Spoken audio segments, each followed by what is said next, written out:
I have no time to change my life for the better. Is this often the reason, the roadblock, the obstacle that we face whenever we think of changing, whenever we think of making things better for ourselves? We come against that big hurdle in modern life. I just don't have time to change. I'm just running around. I'm endlessly fighting time. I'm endlessly running myself off my feet from the moment I get up to the moment I actually go to bed.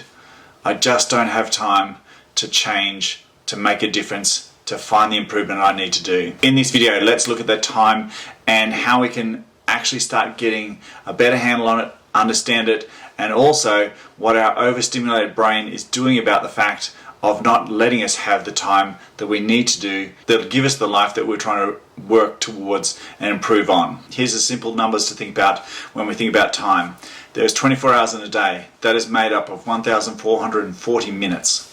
Of those, we're roughly awake for 16 hours, roughly on average each day. 16 hours then equates to 960 minutes. 960 minutes we have available to us every day to take opportunities to make changes in our lives.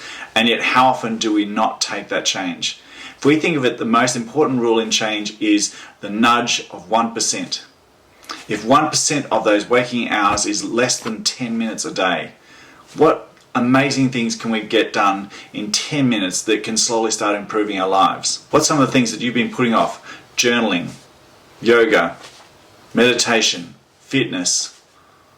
Any of these things can actually start within that 10-minute period. These things can include looking at ways and planning meals, having a much better healthy eating plan. All those things can often be done or started in that 10-minute cycle. And yet how many times do we say to ourselves, I just don't have enough time. I am full. In that 960 minutes of my waking hours, I don't have enough time in my day to squeeze in 10 minutes to take the change. So let's have a look at how our brain is overstimulated and not allowing us to even have that 10 minutes. And the quickest and easiest way to do that is if you take a 90-second challenge for 30 days. And in that 90 seconds, all you've got to do is close your eyes, meditate, write in a journal for 90 seconds, exercise for 90 seconds, do 2 push-ups, do 10 push-ups, do a plank, whatever it takes, but making yourself do something for 90 seconds each and every day for 30 days. And you'll be shocked at how the brain goes about going, you don't have time, you can't make time, too much commitments, we've got too much else to do. 90 seconds. If we're talking about 1% is less than 10 minutes of your day, 90 seconds is far less than that. Can you give yourself and allow yourself to have 90 seconds?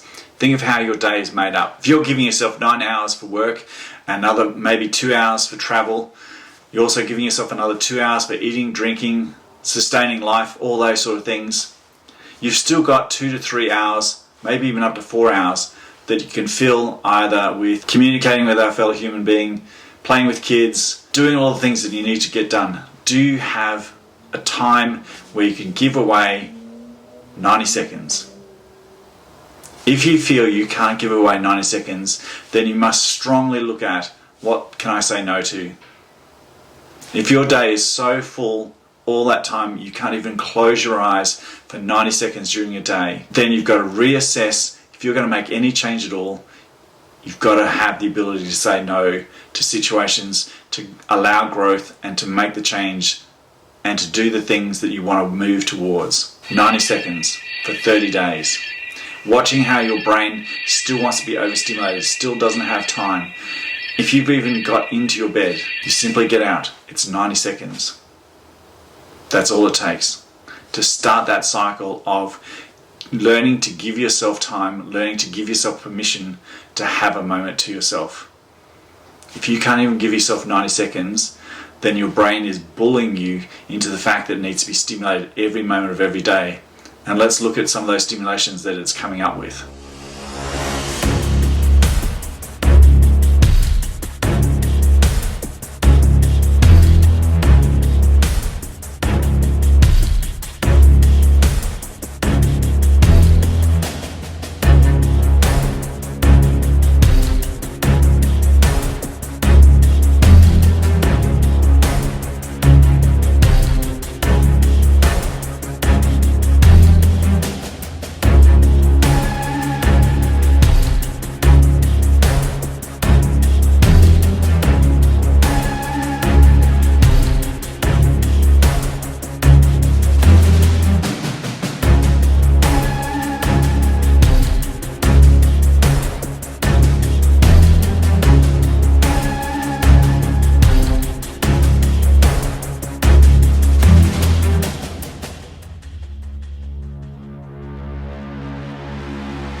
first thing to be able to start change and to get other things done is to actually reclaim some time to yourself.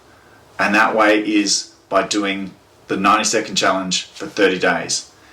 No excuses, just whatever you choose to do, you make it for yourself for 90 seconds. That's all it's got to be. If it's longer, that's fantastic.